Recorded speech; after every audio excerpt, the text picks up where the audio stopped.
Hello students. कैसे हो आप सब लोग? मज़े में?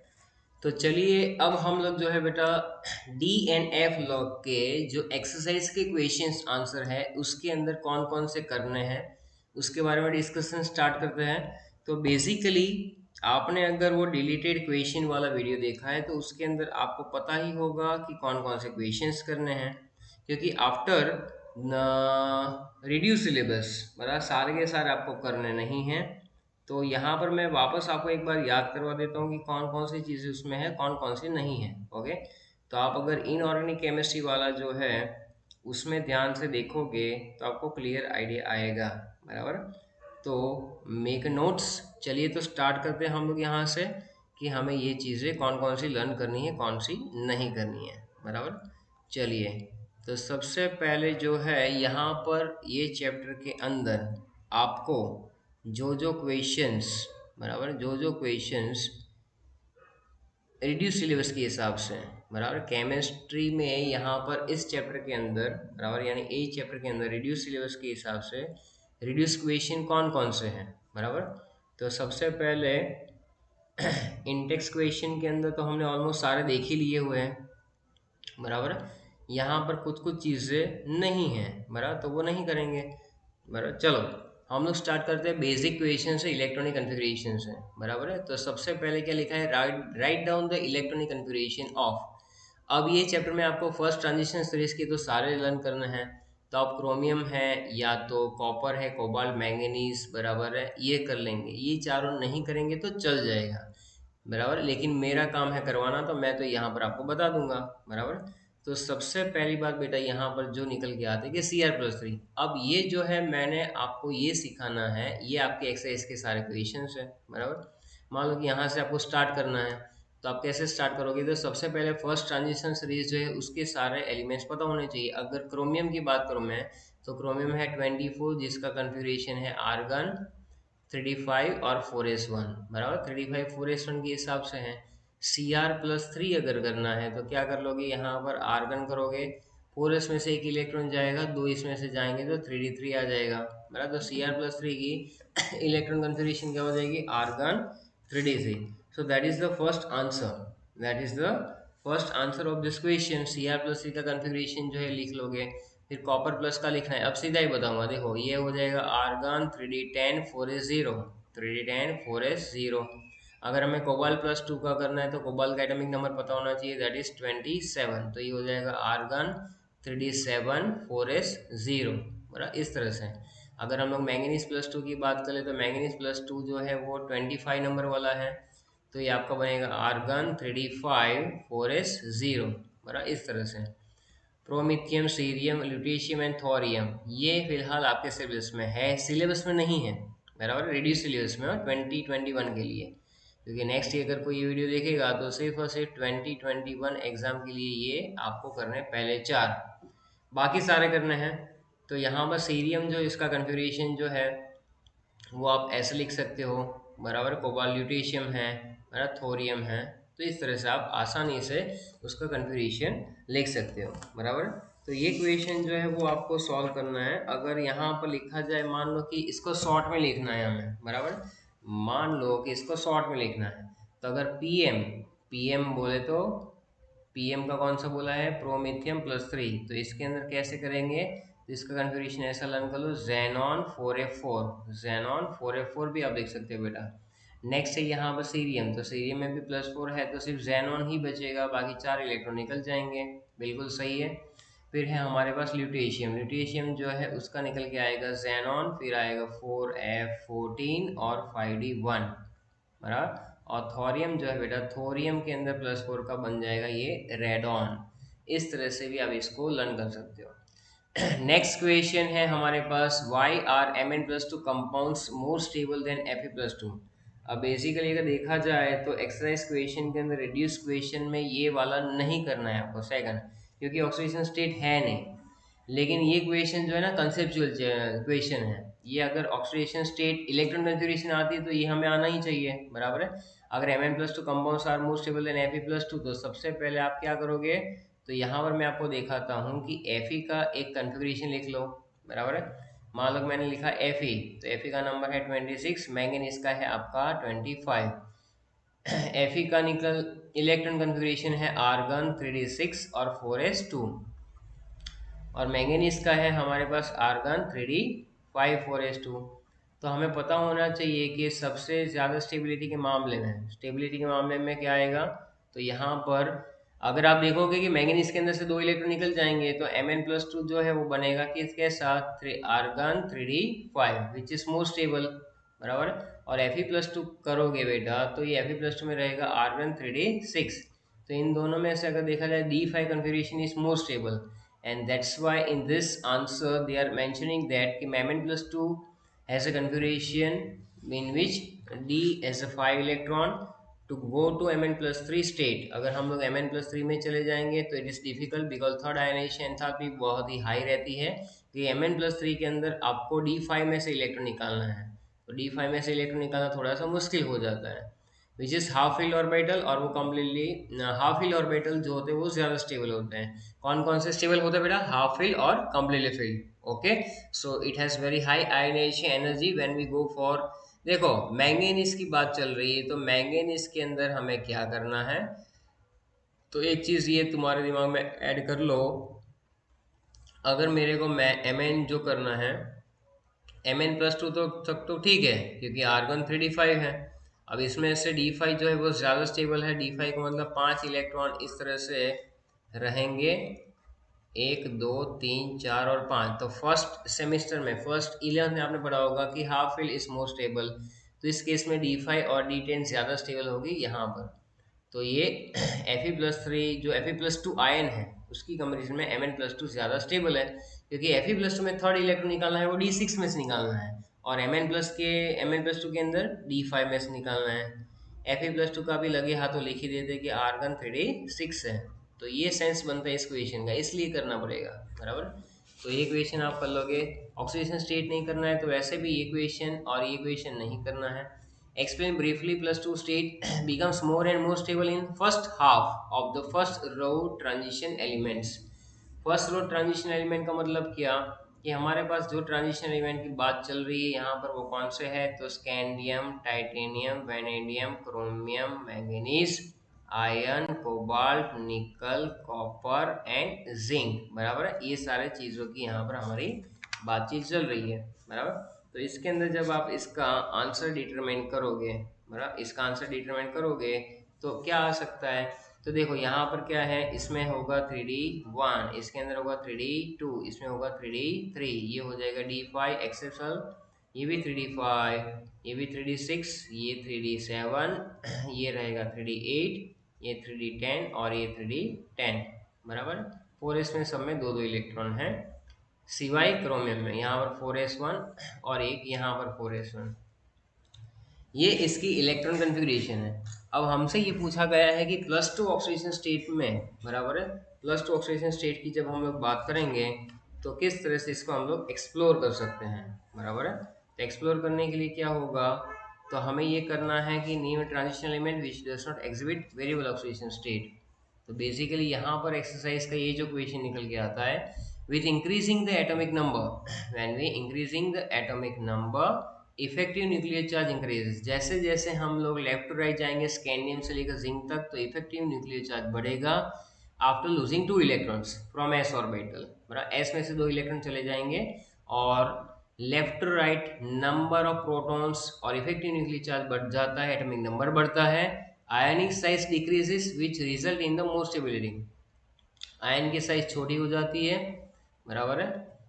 the stability is less in beginning due to few electrons to lose or share, बराबर। या मान लो कि स्कैंडियम की बात कर लो तो 3d1 4s2 है, 2 इलेक्ट्रॉन निकल जाने के बाद उसके पास तो एक ही इलेक्ट्रॉन बचा ना, तो कम इलेक्ट्रॉन होने की वजह से क्या हो जाएगा, उन्होंने लिखा हुआ है क्लियर कि the stability is less in the beginning, लेकिन जैसे जैसे आगे बढ़ोगे जिंक के अंदर 10 इलेक्ट्रॉन है, बराबर है। तो शुरू शुरू में कम इलेक्ट्रॉन होते हैं, बाकी इलेक्ट्रॉन बढ़ जाते हैं। तो इस तरह से स्टेबिलिटी को एक्सप्लेन किया जा सकता है। किया किया सेल्टोस, किया सोनेट, मस्त गाड़ी आती है उसकी भी, बराबर। पढ़ो अच्छे से तो गाड़ी भी आएगी और लाड़ी भी आएगी। To what extent to determine to do the electron configuration decide the stability of oxidation state, मैंने आपको पहले ही बोला। अगर मैं बात करता हूँ ये टॉपिक की, तो मुझे ये पता होना चाहिए कि मेरे इलेक्ट्रॉन कन्फिग्रेशन क्या क्या है। तो स्कैंडियम की बात करो तो स्कैंडियम 21 है, एग्जाम्पल के बेसिस पे ले रहा हूँ, आर्गन 3D1 और 4s2 है। तो यहाँ बस स्कैंडियम +3 जो है वो ज़्यादा स्टेबल कहलाता है, क्योंकि इसमें D0 कन्फिग्रेशन हो जाती है। अगर आप केस ले लें तो मैंगनीज का तो मैंगनीज के केस में आर्गन 3D5 4s2 है। मैंगनीज में +2 ज़्यादा स्टेबल हो जाती है, क्योंकि +2 के अंदर 3D5 हो जाएगी, हाफ फिल ऑर्बिटल स्टेबल।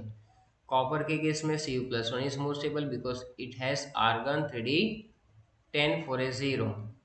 अगर मैं जिंक की बात करूँ तो Zn+2 is more stable because it is argon 3D10। बराबर, इस तरह से आप एग्जाम्पल दे देकर उसका आंसर वेरीफाई कर सकते हैं, इन शॉर्ट उसको जस्टिफाई कर सकते हो। वेरीफाई क्या करने का, वेरीफाई तो हो चुका है ना, JEE एडमिट कार्ड की भी रिसिप्ट आ गई होगी, करो वेरीफाई। बराबर है, देखो तो लिखा हुआ है कि Fe+3 is more stable than Fe+2 due to half fill, Mn+2 is more stable than Mn+3 due to half fill orbitals, V+5 is more stable due to vacant d orbital than V+3. What may be the stable oxidation state of the transition element with the following d electron configuration? अगर यहाँ पर हम लोग अलग अलग configuration लें तो पहले 3D3 है, ये 3D5, ये 3D8 और 3D4 है। तो ध्यान से समझो ये क्या कहना चाहते हैं। मान लो कि मैंने यहाँ पर लिखा है 3D3, तो 3D3 यानी क्या है कि वो जैसे ही 2 इलेक्ट्रॉन गेन करेगा 3D5 बन जाएगा। बराबर है, तो 2 इलेक्ट्रॉन गेन कर सकता है। स्टेबल ऑक्सीडेशन स्टेट इसकी कौन सी है, +5 है। अगर हम 3D देखो बेसिकली होता क्या है कि जब 3D3 होता है ना तो उसमें 4s में भी 2 इलेक्ट्रॉन रहते हैं। तो अगर 5 के 5 इलेक्ट्रॉन शेयरिंग में चले जाएंगे तो ये हो जाएगा D0 विच इज स्टेबल। बराबर, या तो +5 D5 ज़्यादा स्टेबल हो जाएगी, या D0 या D10, ये देखना है। यहाँ पर 3D5 है, तो स्टेबल ऑक्सीडेशन स्टेट कैसे गेन कर सकते हैं, जैसे ही वहाँ पर से 2 इलेक्ट्रॉन निकले। बराबर है, what may be the stable oxidation state of the transition element of following the electron। बराबर, तो कौन सा स्टेबल होगा कौन सा नहीं होगा वो आपको कैसे पता चलेगा। देखो D5 है, D5 वो स्टेबल ऑक्सीडेशन स्टेट कौन सा शो करता है। अगर हम लोग D5 में मैंगनीज का एग्जांपल ले ले बेटा, बराबर है, अगर हम लोग यहाँ पर मैंगनीज का एग्जांपल लेकर चले तो मैंगनीज है 25 में होता है आर्गन 3D5 4s2। इसके अंदर वेरिएबल ऑक्सीडेशन स्टेट +2 से +7 मिलेगी आपको, क्योंकि +2 करोगे तो D5 +7 यानी D0। तो इतनी बातें दिमाग में लेकर चलना है। फिर क्या है हमारे पास 3D8 है। 3D8 के अंदर ज़्यादा स्टेबिलिटी किस किस में आएगी, तो आप ध्यान से देखो। देखो D8 का मतलब ये बनेगा निकल, निकल का मतलब है 28 का मतलब है आर्गन 3D8 और 4s2। तो सबसे पहले यहाँ पर ये 2 इलेक्ट्रॉन निकल जाएंगे, तो Na+2 जो है वो स्टेबल कंपाउंड बनाता है। तो ये यहाँ पर लिखा हुआ ये कि +2 +3 एंड +4, तो D8 के अंदर +2 +3 एंड +4 बराबर है, इसकी स्टेबल ऑक्सीडेशन स्टेट कहलाती है। हर बार ये लिखना ज़रूरी नहीं है, बट इट इज़ +2 +3 एंड +4, तीनों पॉसिबल है, ज़्यादा स्टेबल +2 वाली मिलती है इसमें कंपाउंड के हिसाब से। 3D4 stable oxidation state will be +3 and +6, क्योंकि D4 यानी आप देखोगे जनरली ये अगर हम लोग देखें तो प्योर क्रोमियम की बात कर रहे हैं, तो उसके अंदर ज़्यादातर Cr2O7 2- आयन लिख लो, या तो रेडॉक्स पड़ा हुआ है तो Cr+3, so they are the stable, there is no D4 electron configuration in the ground state, so it becomes 3D5 4s1, तो D4 की जगह पर वहाँ पर होगा D5 4s1। Name the oxo metal anion of the first series of the transition metals in which the metal exhibit the oxidation state equal to its group number। देखो बहुत ही typical question है लेकिन इजी भी है। ये लोग क्या कहते हैं, ऑक्सो एनायन का मतलब पहले क्या, मेटल का मान लो कि मैंगनीज है MnO4- तो वो हुआ मैंगनेट, पोटेशियम पर मैंगनेट का एनायन, तो ऑक्सो एनायन बना कि नहीं। वो MnO4- की अगर हम लोग बात करेंगे तो उसके अंदर मैंगनीज की +7 ऑक्सीडेशन स्टेट है which is equivalent to its group number 7। बस वो भी देखना है कि उसका ग्रुप नंबर भी उसमें आता हो। दूसरे यहाँ पर निकल के आता है हमारे सामने Cr2O7 2-, अगर मैं ये ले लेता हूँ तो क्रोमियम का वहाँ पर ऑक्सीडेशन स्टेट आएगा +6 which is also equivalent to its group number. तो ये नॉलेज बेस्ड क्वेश्चन था जिसको हमने सॉल्व किया, बराबर है। व्हाट इज लेंथेनॉइड कॉन्ट्रैक्शन, बराबर। लेंथेनॉइड कॉन्ट्रैक्शन कौन कौन सा है, तो यहाँ पर 8.7 जो है वो भी डिलीटेड पोर्शन में है, बराबर। लेकिन लेंथेनॉइड कॉन्ट्रैक्शन में आपको समझा देता हूँ। To overall decrease in atomic and ionic radii from the lanthanum to lutetium. देखो ये जो लिखा हुआ है वो क्या है, लेंथेनम से ल्यूटेशियम जाओगे आप, लेंथेनम से ल्यूटेशियम तो क्या होगा, एक यूनिक फीचर मिलेगा आपको कि बेसिकली क्या होता है, इलेक्ट्रोलाइट जाने से एटॉमिक रेडियस डिक्रीज हो जाती है, बराबर है। एटॉमिक रेडियस भी डिक्रीज हो जाती है, और उसके मुकाबले यहाँ पर क्या लिया हुआ है, the contraction is attributed to the imperfect shielding और of one electron by another. Contraction का मतलब क्या, कॉन्ट्रैक्शन का मतलब ये भाई कि यहाँ पर मान लो कि वैलेंस इलेक्ट्रॉन है, अंदर वाले इलेक्ट्रॉन उसको स्क्रीन नहीं कर रहे, यानी कि रिपल्सन नहीं कर रहे। बेसिकली स्क्रीनिंग इफेक्ट यानी क्या, कि valence electron experience least attraction towards the nucleus due to inertial electron, क्योंकि ये इसको रिपल करेंगे। अब मान लो कि इलेक्ट्रॉन जो है डी या तो एफ में है, तो डी या तो एफ ऑर्बिटल बड़ी होने से ये पुअर शील्डिंग इफेक्ट दिखाती है, पुअर शील्डिंग इफेक्ट। तो पुअर शील्डिंग इफेक्ट की वजह से होगा क्या, कि ये जो है वो न्यूक्लियस का चार्ज बढ़ेगा, तो ये इफेक्टिव न्यूक्लियर चार्ज बढ़ने से क्या होगा, कि ये होगा डिक्रीज। डिक्रीज होने से इसको नाम दे दिया लेंथेनॉइड कॉन्ट्रैक्शन। क्या नाम दे दिया, लेंथेनॉइड कॉन्ट्रैक्शन। बस इतना सही है। अब इन्होंने जो लिखा है वो देख लो। However the shielding effect of 4f electron by another is less than 1d electron by another with increase in the nuclear charge. There is fairly regular decrease in the size with increasing atomic number. The cumulative effect of the contraction of the lanthanoid series is known as lanthanoid contraction. Because the radii of the members of the third transition series to be very similar to those of the corresponding members of the second series. मान लो कि zirconium की atomic radius देखो 160 है, उसके नीचे hafnium 159, तो ये जो है बहुत ही नज़दीक है। इसका मतलब क्या है कि लेंथेनॉइड कॉन्ट्रैक्शन इसमें हो रहा है। लेंथेनॉइड कॉन्ट्रैक्शन की वजह से क्या होगा, कि occurrence together in nature for the difficulty face in the separation, यानी सेपरेट होंगे नहीं जल्दी से। नाइन्थ वाला जो 8 वाला जो क्वेश्चन है हमारा, बराबर है, वो सिलेबस में बेसिकली है। तो इसको भी हम लोग करेंगे। सबसे पहले कि भाई what are the all the characteristics of the transition element and why they are called transition element, पहली बात। तो सबसे पहले ग्रुप नंबर मैं आपको यहाँ साइड में लिखता जाता हूँ शॉर्ट में, 3 to 12 वो हमारा ट्रांजिशन एलिमेंट का पूरा डी ब्लॉक है। ट्रांजिशन एलिमेंट में क्या क्या होता है, तो इलेक्ट्रॉन कन्फिग्रेशन जनरल सेंस में कौन सी होगी, n-1, डी में 1 से 10 इलेक्ट्रॉन, और ns में 1 से 2। अगर आपने पहली सीरीज पढ़ी हुई है तो आप देखा होगा कि 3d1 से लेकर 3d10 तक जाता है, और 4s में इलेक्ट्रॉन या तो एक या तो दो निकल के आ जाते हैं। सो that is the first point. Next की सारे के सारे मेटेलिक है, with exception of zinc, cadmium and mercury, they have typical metallic structure.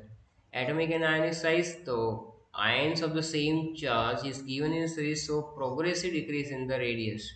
Oxidation state generally +2 से +7, जो मैंगनीज में भी देखा हमने। Ionisation enthalpy increase due to increase in molecular charge, बराबर है। तो बेसिकली मॉलिक्यूलर चार्ज नहीं, यहाँ पर न्यूक्लियर चार्ज आना चाहिए, ये आना चाहिए nuclear charge. Formation of coloured ions, तो अनपेयर इलेक्ट्रॉन की वजह से ये क्या करता है, अनपेयर इलेक्ट्रॉन की वजह से ये कलर शो करता है, बराबर है।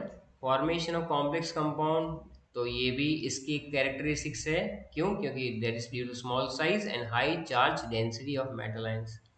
It possess the catalytic property, बिल्कुल सही बताया आपने, पढ़ा होगा अगर बेंजीन, तो बेंजीन के जितने भी रिएक्शंस या ऑर्गेनिक में जो जो रिएक्शंस आते हैं वहां पर इसके कोई मान लो कि हेबर प्रोसेस ले, तो हेबर प्रोसेस में कैटलिस्ट क्या यूज होता है, आयन या तो आयन ऑक्साइड, बराबर है। इसी तरह से ऑसवाल्ड आइसोलेसिस प्रोसेस है, उसके अंदर भी ये आते हैं, फॉर्मेशन ऑफ इंटरस्टिशियल कंपाउंड्स और एलॉय फॉर्मेशन। ये सारे पॉइंट्स मैंने डिस्कस किए हुए हैं डिटेल में, जहाँ पर रेगुलर वीडियोस अपलोड होते थे तब की बात है, बराबर है। 8.8 वाला है सिलेबस में, 9 वाला भी है।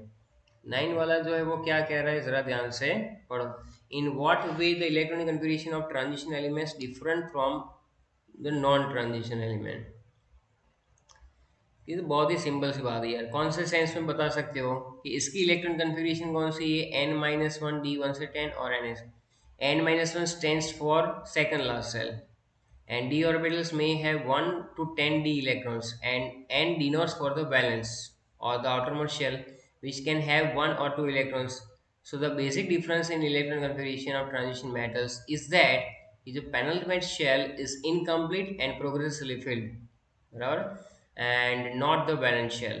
तो बेसिकली यहाँ पर यही डिफरेंस है जो नाइन्थ क्वेश्चन में अलग हो रहा है. What are the different oxidation state exhibited by the lanthanoids. तो लैंथेनॉइड्स जनरली क्या शो करता है, लैंथेनॉइड जनरली शो करता है +3 ऑक्सीडेशन स्टेट, बराबर. आपने देखा होगा कि लैंथेनॉइड्स यानी जो जो उसमें है, लैंथेनम है या तो जो जो एलिमेंट्स है, वो ज़्यादातर +2 से +4 की ऑक्सीडेशन स्टेट को शो करते हैं, लेकिन स्टेबिलिटी के मामले में +3 रहेगा.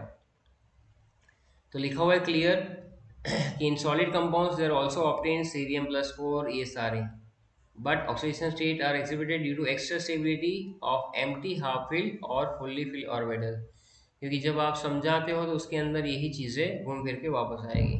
फिर है एक्सप्लेन गिविंग द रीजन. जैसे कि transition metals and many of their compounds show the paramagnetic behaviour. तो पॉपुलर टाइप क्वेश्चन है. क्यों? क्योंकि जब कभी भी पैरामैग्नेटिक बिहेवियर की बात आती है, पैरामैग्नेटिक बिहेवियर की बात आती है, तो हमेशा से अनपेयर इलेक्ट्रॉन की बात आ जाती है. तो यहाँ पर तो अनपेयर इलेक्ट्रॉन भरे पड़े हैं.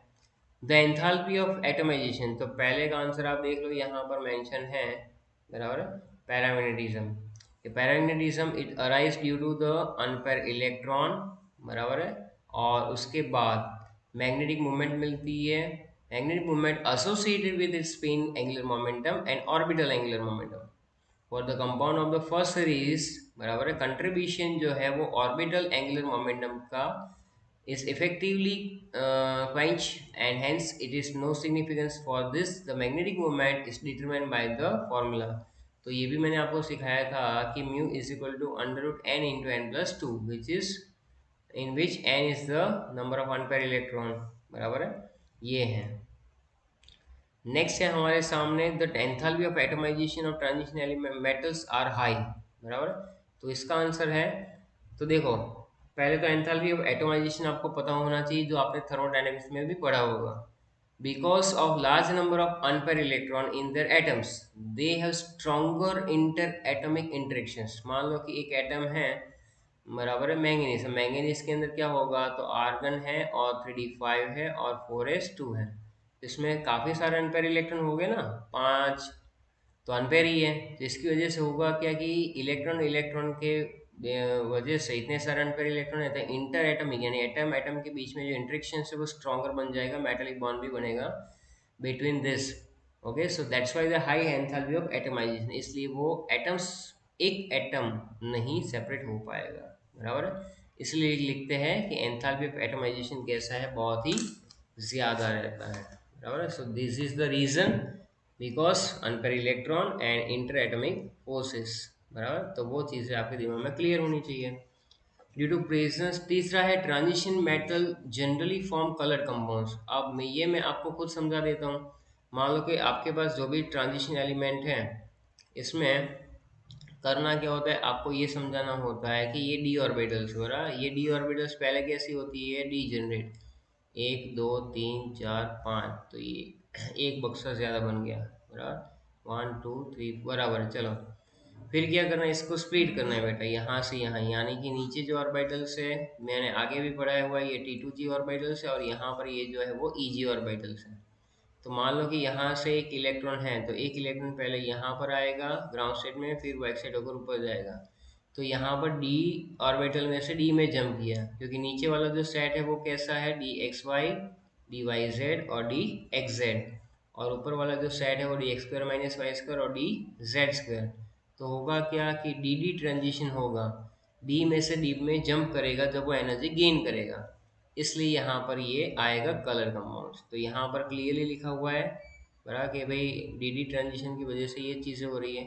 Due to presence of unpaired electron, d transition will be occur. The transition metals are generally coloured when electron from lower energy, बराबर है, orbital is excited to the higher energy d orbital.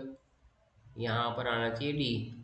The energy of excitation correspond to the, वो कहाँ से मिलती है energy, यानी कि light जो मिलती है ना, लाइट, विजिबल रीजन में से, उसमें से वो एब्जॉर्ब कर लेगा। और वो मैंने आपको पहले भी सिखाया था कि वो नीचे से ऊपर जंप करेगा। The colour observe correspond to the complementary colour of the light absorb. बेटा जो कलर तुम्हें मिलता है ना वो कॉम्प्लीमेंट्री कलर मिलता है, बराबर है। तो ये सारी बातें हमें यहाँ पर आनी चाहिए। Moving on the next, the transition metals and their many compounds act as a good catalyst। तो वो अच्छे कैटालिस्ट क्यों हैं? तो इसके पीछे का लॉजिक है कि कैटालिस्ट जो है उसमें क्या है, तो आप देख सकते हो बेटा, the transition metals and compounds are known for the catalytic property and this activity describe by ability to adopt multiple oxidation state to form complex. तो वैनेडियम जो है वो, मान लो कि मैं एक एग्जांपल लूँ यहाँ पर कि सल्फर डाइऑक्साइड में से सल्फर ट्राइऑक्साइड बनाना है, तो किसके प्रेजेंस में होगा? वैनेडियम पेंटॉक्साइड के प्रेजेंस में, इस तरह से, बराबर है। तो ये सारी की सारी हाइड्रोजनेशन, ये अलग अलग कैटालिटिक प्रॉपर्टी में मैंने आपको एक्सप्लेन किया हुआ है। Next is what are the interstitial compounds and why are such compounds well known for the transition metals। तो सीधी सी बात समझा दूँ तो देखो, ये एक बना दिया हाइपोथेटिकल फिगर जिसके अंदर कुछ एटम्स है, इसके बीच में कुछ जगह भी है। इस जगह के अंदर यानी वॉइड के अंदर या तो इंटरस्टिशियल साइट के अंदर कुछ नए एलिमेंट्स आ जाते हैं, जैसे कि कार्बन, हाइड्रोजन, नाइट्रोजन और बोरॉन। तो इसको कहते हैं इंटरस्टिशियल कंपाउंड्स। और ये कंपाउंड जो है well known for transition element ही क्यों है? बिकॉज उसकी कैरेक्टरिस्टिक्स है, क्या क्या principal physical and chemical characteristics. They have high melting point other than, यानी प्योर मेटल्स की कंपेरिजन में इसके जो होते हैं मेल्टिंग पॉइंट ज़्यादा होते हैं। दे आर वेरी हार्ड, जैसे कि बोराइड्स अप्रोच डायमंड, क्योंकि बोराइड की हार्डनेस बेटा होती है ना वो डायमंड से थोड़ी सी कम होती है, बाकी उसके नज़दीक होती है। They retain metallic conductivity, metallic conductivity तो सबको समझ में आ जाता है। They chemically inert. तो this are the 4 points responsible for the catalytic property, बराबर है। फिर यहाँ पर और भी क्वेश्चंस है, number of questions are there, it will be 38, बराबर है। तो 38 के हिसाब से अगर देखा जाए तो हमने 12 क्वेश्चंस तो कर लिए, बराबर है। अब यहाँ तक करो, उसके बाद आगे करेंगे। देख लेते हैं 15 तक जो है सिंपल है, चलो 15 तक कर लेते हैं। How the variability in oxidation state of transition metals different from the non-transition metals, illustrate with example। तो ये बहुत ही सिंपल है, ये आप खुद भी कर सकते हो। Describe the preparation of potassium dichromate. बराबर, पोटेशियम डाइक्रोमेट की प्रिपरेशन मैंने आपको डिटेल में समझाई हुई है। क्या स्टेप था पहला? तो क्रोमाइट और ले लो। It is reacted with Na2CO3 in the presence of air. तो सामने आपको मिलेगा क्या क्या? तो क्रोमाइट मिनरल में से आपको मिलेगा Na2CrO4, sodium chromate, then Fe2O3 and CO2। The yellow solution of sodium chromate is filtered and acidified with the sulfuric acid in the next step। So this is the next step when Na2CrO4 is converted into Na2Cr2O7, sodium chromate में से sodium dichromate बन जाता है। और उसके बाद KCl के साथ आप जब रिएक्ट करवा दोगे तो वो बन जाएगा पोटेशियम डाइक्रोमेट। ओके, फिर इसका एसिडिक और बेसिक मीडियम में इक्वेशन है। तो CrO4 क्रोमेट में से डाइक्रोमेट बनता है एसिडिक मीडियम में, और डाइक्रोमेट में से क्रोमेट बनता है बेसिक मीडियम में। Done. Describe the oxidising action of potassium dichromate and write equations for its reaction. तो ये बहुत ही इजी वाले इक्वेशंस है जो मैंने आपको पहले भी करवाया हुआ है। देखो, इसने पहला क्या है, iodide ion is oxidise to I2। तो बेटा यहाँ पर तुम्हें कुछ करना ही नहीं है। देखो लिखो Cr2O7 2-, ये मेरे वीडियो में पहले भी करवाया हुआ है, बराबर है। और यहाँ पर I-, यहाँ से सामने क्या बनता है I2, और दूसरा बन जाएगा आपका, I think it will B Cr+3। चलो ठीक है, यहाँ पर 2Cr+3 एटम बैलेंस कर दिया मैंने, यहाँ पर 2I कर दिया, बराबर है। तो यहाँ पर क्या हो जाएगा, 2 क्रोमियम का कितना होता है, यहाँ पर 2x = 12, तो ये 12 है, यहाँ पर ये है +6। और यहाँ पर आयोडीन में क्या है बेटा, -2 से ये है 0। तो 12 से 6 यानी 6 का डिक्रीज, -2 से इंक्रीज है 2 का, 2 को आप मल्टीप्लाई करो 3 से और इसको मल्टीप्लाई करो 1 से, तो ये आपका आ जाएगा Cr2O7 2- plus 6I- it gives 6I2, sorry 3I2, 3 से मल्टीप्लाई करना था ना, तो ये बनेगा बेटा 3I2, और प्लस यहाँ पर 2 moles of Cr+3। फिर करोगे, यहाँ 7 ऑक्सीजन है तो यहाँ पर राइट हैंड साइड पे क्या कर दो, 7H2O, 7 2 14H+। ये लो हो गया बैलेंस, हो गया कि नहीं, करो चेक। तो ये तो मैंने बार बार सिखाया हुआ है। फिर आप ये भी खुद कर सकते हो, सीधा यही स्टेप करो हो जाएगा। ये मैंने डायक्रोमेट के प्रिपरेशन में भी करवाया हुआ है। फिर ये भी करवाया Cr2O7 का सल्फाइड आयन के साथ reaction. So all equations are done with K2Cr2O7 preparation property and uses. Watch this video, playlist में पड़ा हुआ है। तो यहाँ तक रखते हैं आज बेटा 15 क्वेश्चंस तक। Thank you very much.